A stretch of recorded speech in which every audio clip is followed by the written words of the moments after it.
ഒരു രാജ്യത്തിന് 90 ബസ്സുകൾ സമ്മാനിക്കുകയാണ് നമ്മുടെ ഇന്ത്യ. അതേസമയം മെഡിക്കൽ രംഗത്തും വലിയ മാറ്റം സൃഷ്ടിച്ചുകൊണ്ടിരിക്കുകയാണ്. ഇതെല്ലാം ഒരു സാധാരണ സന്ദർശനത്തിൽ ഒതുങ്ങുന്നതല്ല. ഇന്ത്യയുടെ വലിയൊരു ഗെയിമിന്റെ ഭാഗമായി മാറുകയാണ് ഇത്തരം പ്രവർത്തികൾ. വാർത്ത ഞാൻ വിശദമാക്കാം. പ്രിയ പ്രേക്ഷകർക്ക് പേജ് റോഡിലേക്ക് സ്വാഗതം. ഇന്ത്യ മഹാരാജ്യത്തിന്റെ വിദേശ നയം കുറച്ചു വർഷങ്ങളായി വളരെ വേഗത്തിൽ മാറിക്കൊണ്ടിരിക്കുകയാണ്. മാത്രമല്ല, ഇപ്പോൾ ഇന്ത്യ ഒരു സഹായം ചെയ്യുന്ന രാജ്യം മാത്രമല്ല, ഒരു സ്ട്രാറ്റജിക് പാർട്ട്ണറായി മാറിക്കൊണ്ടിരിക്കുന്ന ഒരു രാജ്യം കൂടിയാണ്. ഇതിന്റെ ഏറ്റവും പുതിയ ഉദാഹരണമാണ് വിദേശകാര്യമന്ത്രി എസ് ജയശങ്കർ നടത്തിയ ഒരു പ്രധാന സന്ദർശനം. അദ്ദേഹം സന്ദർശിച്ച രാജ്യം ഇന്ത്യൻ മഹാസമുദ്രത്തിലെ ഒരു പ്രധാന തന്ത്രപരമായ കേന്ദ്രമായ മൗറീഷ്യസ് ആണ്. ഈ സന്ദർശനത്തിനിടയിൽ നടന്ന കാര്യങ്ങൾ സാധാരണ ഒരു വാർത്ത മാത്രമല്ല, ഇത് ഇന്ത്യയുടെ ഭാവി നീക്കങ്ങളെ സൂചിപ്പിക്കുന്ന ഒരു വലിയ സിഗ്നൽ തന്നെയാണ്. ഈ സന്ദർശനത്തിലെ ഏറ്റവും ശ്രദ്ധേയമായ സംഭവം ഇന്ത്യ 90 ഇലക്ട്രിക് ബസ്സുകൾ മൗറീഷ്യസിന് കൈമാറിയതാണ്. ഈ ബസ്സുകൾ ഔദ്യോഗികമായി കൈമാറിയത് മൗറീഷ്യസ് പ്രധാനമന്ത്രി നവീൻ രാംഗൂലമിന് തന്നെയാണ്. ഇതൊരു സാധാരണ ഗിഫ്റ്റായി കണക്കാക്കരുത്,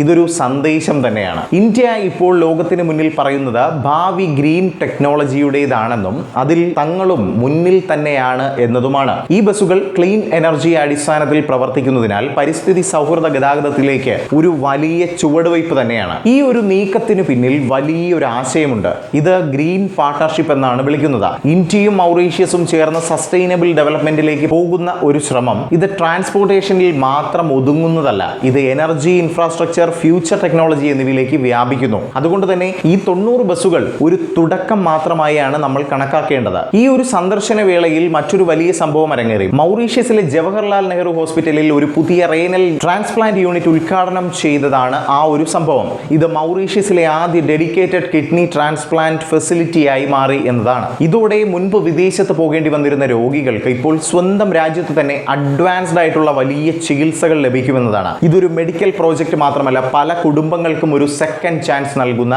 ഒരു വലിയ മാറ്റമാണ്. ഇവയെല്ലാം നോക്കുമ്പോൾ ഇന്ത്യ എന്താണ് ചെയ്തുകൊണ്ടിരിക്കുന്നതെന്ന് വ്യക്തമാണ്. ഇന്ത്യ തങ്ങളുടെ സുഹൃത്തുക്കളെ സഹായിക്കുന്നതിലൂടെ ഒരു ശക്തമായ നെറ്റ്വർക്ക് നിർമ്മിക്കാനാണ് ശ്രമിച്ചുകൊണ്ടിരിക്കുന്നത്. പ്രത്യേകിച്ച് ഇന്ത്യൻ മഹാസമുദ്ര മേഖലയിൽ വലിയൊരു നെറ്റ്വർക്ക് തന്നെയാണ് നമ്മുടെ രാജ്യം സൃഷ്ടിച്ചുകൊണ്ടിരിക്കുന്നത്. ഈ സന്ദർശനത്തിന്റെ ഭാഗമായി ഇന്ത്യൻ ഓഷ്യൻ കോൺഫറൻസ് എന്ന പ്രധാന സമ്മേളനത്തിലും നമ്മുടെ രാജ്യം പങ്കെടുത്തു എന്നതും എടുത്തു തന്നെ പറയണം. ഇത് ഇന്ത്യൻ മഹാസമുദ്രത്തിന് ചുറ്റുമുള്ള രാജ്യങ്ങൾ ചേർന്ന് നടത്തുന്ന ഒരു വലിയ പ്ലാറ്റ്ഫോമാണ്. എന്താണ് ഇവിടെ ചർച്ച ചെയ്ത പ്രധാന വിഷയങ്ങൾ? Maritime security, regional stability, climate change, trade connectivity. ഇതിലൂടെ ഇന്ത്യ തങ്ങളുടെ ലീഡർഷിപ്പ് പൊസിഷൻ കൂടുതൽ ശക്തമാക്കിക്കൊണ്ടിരിക്കുകയാണ്. ഇതോടൊപ്പം തന്നെ ഇന്ത്യയുടെ സാമ്പത്തിക ശക്തിയും വലിയ രീതിയിൽ തന്നെ വളരുകയാണ്. അതുപോലെ തന്നെ ഇന്ത്യയുടെ ഡിഫൻസ് എക്സ്പോർട്ട് ഉൾപ്പെടെയുള്ള കയറ്റുമതി വലിയ തോതിൽ ഉയർന്നിട്ടുണ്ടെന്നതും എടുത്തു തന്നെ പറയണം. റിപ്പോർട്ടുകളുടെ അടിസ്ഥാനത്തിൽ ഇന്ത്യയുടെ ഡിഫൻസ് എക്സ്പോർട്ട് 38,000 കോടി കടന്ന് വലിയൊരു റെക്കോർഡ് തന്നെ ഇപ്പോൾ സ്ഥാപിച്ചിരിക്കുകയാണ്. ഇതെന്താണ് സൂചിപ്പിക്കുന്നത്? ഇന്ത്യ ഇപ്പോൾ ഇമ്പോർട്ട് ചെയ്യുന്ന രാജ്യമല്ല, മറിച്ച് എക്സ്പോർട്ട് ചെയ്യുന്ന ഒരു ശക്തിയായി മാറിക്കൊണ്ടിരിക്കുകയാണ്.